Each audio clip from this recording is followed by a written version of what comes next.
Hi, my name is Alex Zaharakis. I'm here with Natalia Marmol, and we're going to be talking about the microbiome, in particularly some tools that I've developed to help analyze the microbiome with regard to certain tests, and some things that I've been doing to help parents in the ASD community to kind of navigate that so they can see some improvement in their children. Fantastic. Well, thank you very much, Alex, for being here and for telling the amazing work that you're doing with the community. So let's start by what is it that you're doing exactly? That's a good question. So basically, the way that I kind of got into this was, as many parents have observed that the gut seems to be some kind of integral component for kids on the spectrum. It's probably not the entire answer, but it seems to be a significant part of some of the symptoms, some of the behavior, some of the inflammation. Mhm. We recognized that early on with my son, who is on the spectrum, some of the changes in him, some of the improvements, some of the disprovements. So I've long been interested in that. And probably about a year ago around this time, I started to become more aware of certain technologies that existed Mhm. that allowed a more analytical approach to analyzing the microbiome.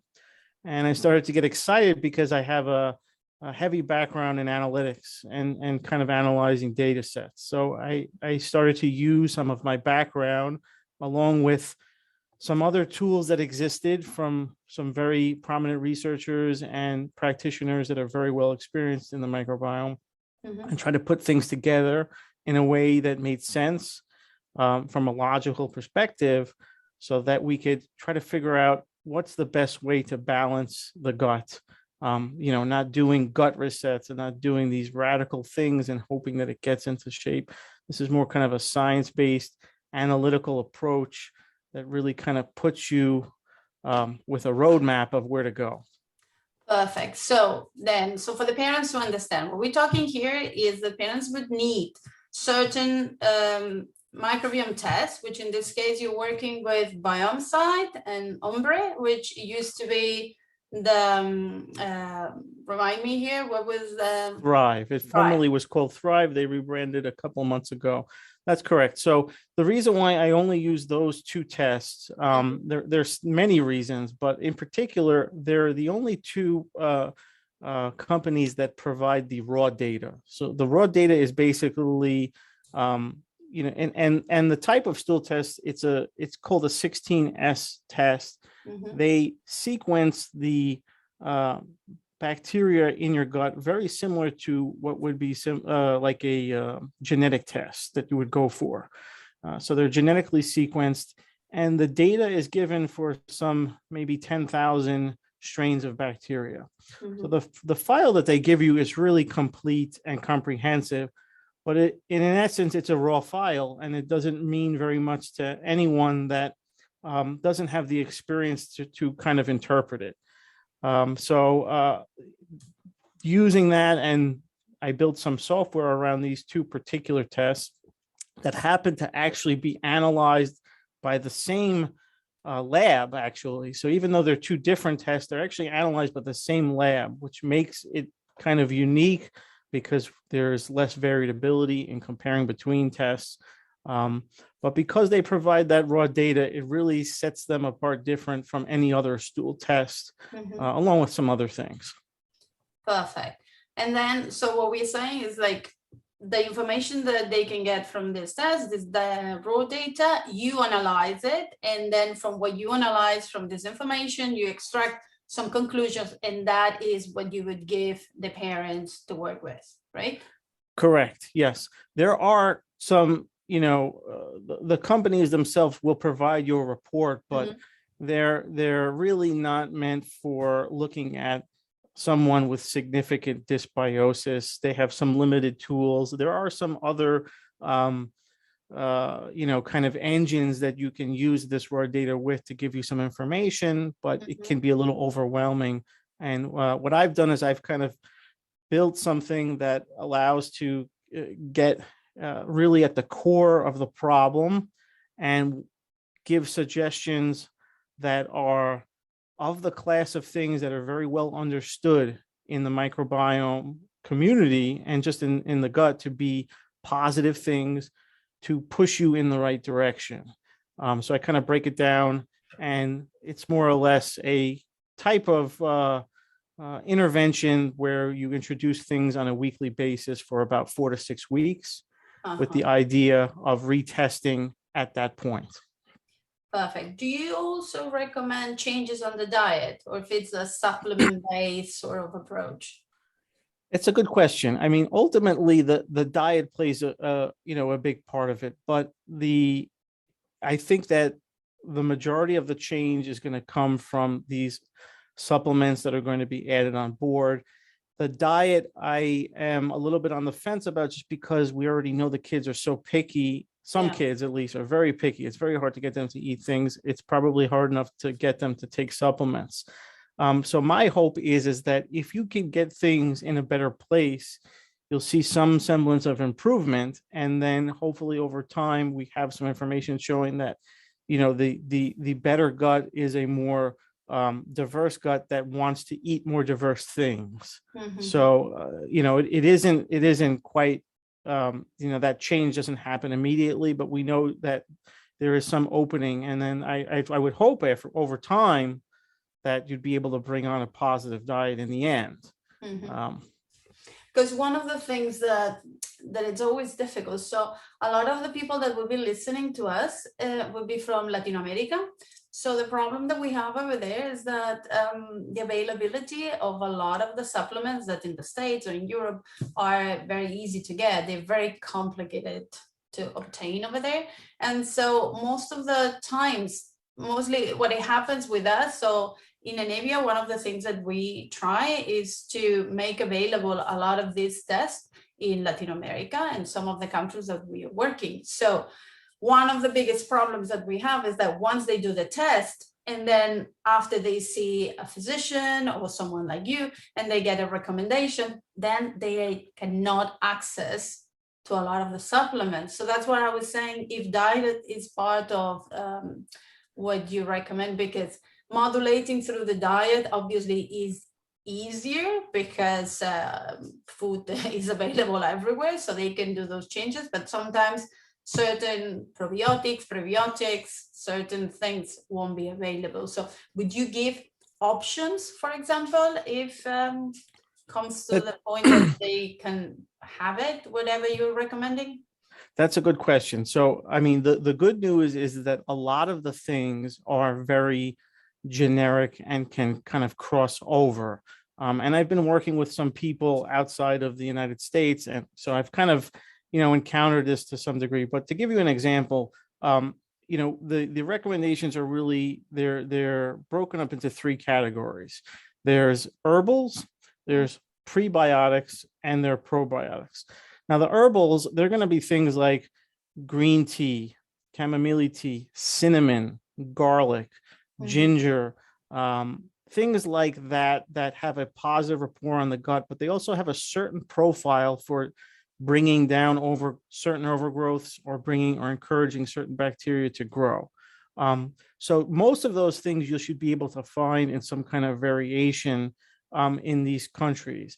There might be some more difficulty with things like trifala, which is kind of a spice that comes from the Asian, kind of area, or the Indian area, but it still should be able to be gotten at some point. The same goes with the prebiotics. So some of them will be a little bit more difficult than others, but generally they kind of fall into the class of things like sun fiber, which is a partially hydrogenase guar gum. So guar gum, or things like an inulin, or things like galactosaccharides, things like mastic gum. So some of these things might be a little bit more difficult than others to get.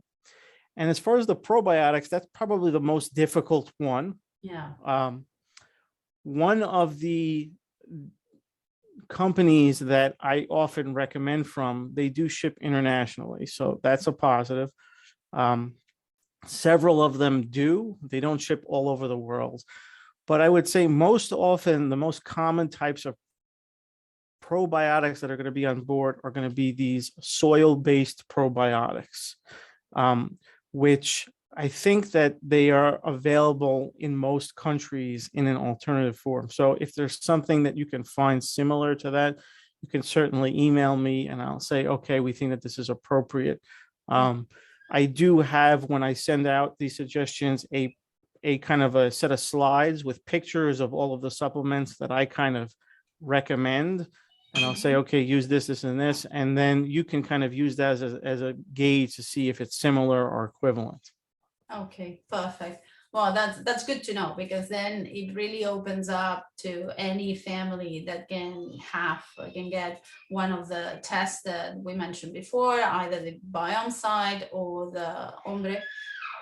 So I think that, yeah, it will be very, very easy for everyone. So now tell us, how does people enroll to participate in this project of yours? So, I generally recommend them to kind of join my group just because I have so many resources there. There's a group on Facebook. It's called Biomed Help ASD, where I really focus on this gut stuff. I have some videos there. And, there's a sign up sheet that once you get your test, you can put your name on it. And then I typically get to about, I'd say 10 to 15.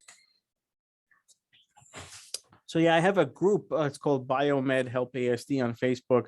And I recommend that the parents join that just so they can see some of the resources there. There's a sign-up sheet. Once you get the test results, you can put your name on the sign-up sheet. And I typically do about 10 to 15 tests a week. And then I'll email the parents. Sometimes I do either a Zoom if it's appropriate, or if there's just some follow-up questions. But the thing that I try to stress, which I think is important, just because it's very difficult. Everybody's coming in at a different spot. There are parents that know very little to nothing. There are parents that are very experienced. And it's hard to just get that knowledge base all together and have appropriate, kind of understanding for everybody. But some of the things that I emphasize is that you don't want to be anywhere near things like antibiotics, so to speak. You don't want to be taking, killers, so to speak. If you're doing some other kind of protocol, I would recommend that, finish it up and just spend 4 to 6 weeks on this at a point where you want to do that. And there are certain things that you can bring on with it. But I think in the first 3 weeks of doing it, you just want to kind of focus on this. And that would be the emphasis, just to make sure that things kind of don't go foul, or you don't see some effect from something else or something else complicating it. The test needs to be recent, ideally. So sometimes parents will say, oh, I have a test from a year ago, but they might have done 3 things since then. No. So from my perspective, I don't know if I don't know if that picture represents what's happening now. So I'd say if it's within the last 3 months, it's probably fine, as long as you didn't, do anything, or if you didn't get a bug, or you didn't get sick and stuff like that. So tell us a little bit, what are the feedbacks that you are getting from families that you're working with? So, I mean, it's really kind of amazing to see some of the improvement. And, you kind of have to really look at the individual case, because sometimes the parents don't take either the recommendation seriously, or they don't follow through with them, or they just didn't try them until they saw somebody else having some positive result. Yeah. So what I've been doing is I've been doing this stuff for a while, and I've been kind of polishing it. So it's been getting a little bit better. And for the people that have been sharing their positives with me, I anonymously kind of capture them, and I've been putting them into testimonials. And then there are people that are comfortable in the group with, publicly posting and saying they've been seeing improvements. In some cases, it's the first week. So it's, better attention. It could be, now my child is promoting some kind of verbal ability, or they're doing things that they weren't doing before. I mean, kind of all of the things that we're used to hearing. kind of more interactiveness, more eye contact. There's a particular mom that sends me messages every night, and she's saying, my son is now drawing, and now he's doing the alphabet, and he understands these things. So it isn't always as dramatic as that. It obviously depends on what's going on and where the child is. But we've seen improvement for those really, really bad cases. And we've seen some improvement for the high functioning cases where mom will say, my son never wanted to wear a hat. Now he's wearing a hat without a problem, or he's talking with his cousins where he never really talked to them before. So what I tell people just in general is that you can, by doing this kind of one round, I think you can see anywhere from 10 to a 30% improvement by doing this kind of one round. And it depends on how bad the gut is, but I think it's a low hanging fruit. And I really think it's the doorway to making other things get better, because everything goes through the gut. It might not be the complete answer, but even with things like metals, you need to have good gut for detoxification and inflammation. And we know, that the gut is implicated in nutrient absorption. So I think it's a low hanging fruit that you can really see improvement and potentially make other therapies work better where maybe they haven't worked in the past. Indeed. So would you say that, so just to make it clear for everyone, so people will sign up into your group, then they will sign up into that, into a spreadsheet that you have where everybody put their names, their emails, and then they go into, let's say, the queue, and you slowly going through everyone. In the case of Biomesight, you're requesting people to allow you as their practitioners so you can access directly the data. Then one thing that some Spanish-speaking people were concerned, so every communication with you would be through email, right? Correct. Okay, because the report that you produce would be a written one, right? Correct, yes. Okay, good. Because I was, talking yesterday with some people in our group saying that because everything is going to be in written, it's easy enough to translate it so that they can get everything into Spanish. So that shouldn't be a problem for people that it's considering joining this group, which I want to insist that this is a total, a free thing that you are doing just for the sake of helping the community. So I want this to be very clear that, there isn't any payment or anything at the end or midway or anything. So just to make it clear, I don't work for these companies. I don't have any affiliation with these companies other than I talk to some of their representatives to either make the tests better or to try to get coupons. And there's some coupons in the group that will bring the cost of the test down for the members. People say, well, why are you doing this for free? First of all, I'm fortunate enough that I have a good job that, I could say that I'm able to support my family. My mission is I want to help other people. I want to change the understanding behind a lot of this gut intervention. In particular, I really see a lot of bad things being recommended in the way of like bombing and killing. And I say that because we did that. And, we did pretty much all the wrong things. And it was until I started to do this and learn from some of the more experienced practitioners and really get an understanding of what works. This is the thing, like, this is my religion now. So I'm confident that people will see improvement by doing this, some level of improvement. So I just want to spread that. I want to change that. And I want other people to take what I'm doing and join me and maybe do it better. I'm a one-man shop over here. I mean, there's one or two other guys that are doing something similar, not necessarily for autism. And I would say that I'm not actually only analyzing autism biomes. I'm actually analyzing biomes with people that have issues, people that have fibromyalgia, people that have Alzheimer's. And, there is a utility to doing that because I get to see the dysbiosis from multiple perspectives. So I really want to change the platform make this to be more known that this is a central issue. And in doing so, I've learned so many things because I get to meet people like you. I get to find out about other therapies and really put the pieces together. Mm-hmm. Yeah, I mean, this is a fantastic. I think a lot of the parents that we see ourselves in this situation, we had been at the position to start. Some people has helped us, and then now we are wanting to give back that help in the way that each of us can. So I think it's wonderful that you're investing all this time and helping other families. And as I said to you the first time we spoke, for me, allowing people that doesn't have maybe the means, or that they haven't found actually someone that will be able to give the information that you are giving, it's really precious. So I think that what you're doing is a really nice work for the community.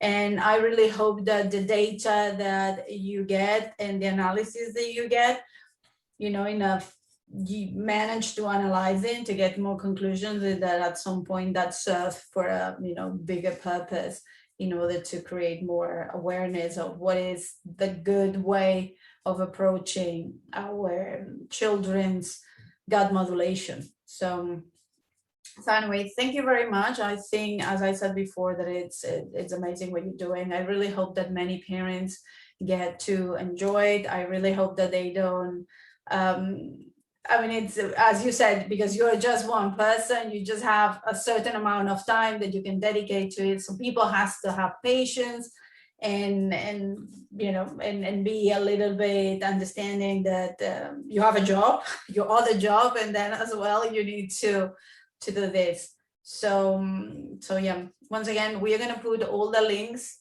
to all the data that you mentioned about the groups, how to sign up. We've created an entry in our website in eneviahealth.com, which we've put everything, so people can go there, can check it, and can have all the links in order to join as well. That if, as you all know, you can get the Biomesight, we have discounts for that.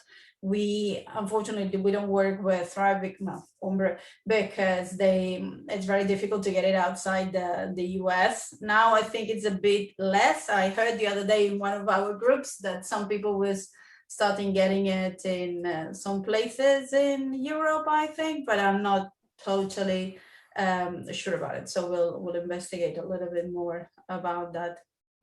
Yeah, they have plans they used to do more international and they cut back for COVID, but that's one of the things I've been trying to kind of advocate, and they do have plans to open those things back up, shortly, from what I understand, sometime this year. So hopefully, but there's also some other things happening where the two tests would be seamless from my perspective, that it would, either of them would give you the same kind of output. So I think there's going to be a lot of positive things happening this year.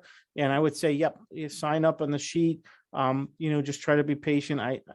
I do know that there's people have kids and there's a lot of things going on and they want to help them out. And the best way that they could help me is just being complete with the information so that I don't lose track of them. And that's what that sheet is for, really, just so it's a kind of like my little mini secretary. Perfect. So that's the information that we'll pass on, and make sure the parents, again, fill everything so that you get all the information you need from them in order to be able to analyze that the whole thing that they send you. Thank you very much, Alex. It's been a pleasure, and I hope to speak with you soon. And I hope that many parents sign in and that you are able to help many children in need of this gut modulation. So thank you so very much. much. Yeah. Thank you for having me, and thank you for all that you do. Thank you.